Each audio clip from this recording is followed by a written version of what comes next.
சுகமா நான் தீண்டாத இடம் சுகமா நீ எனக்காக நெய்கின்ற வெட்கங்கள் சுகமா சுகமா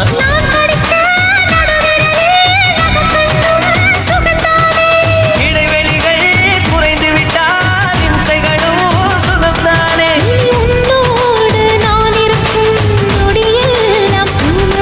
நீ இல்லாமல் நான் நடக்கும் வழியெங்கும் உள்ளிருக்கும் அடவெண்ணிலா வெக்குதை புன்னகை புகுதை நம்மை கண்டதாலா ஒரு ரோஜா தோட்டம் பூத்துக்குள்ள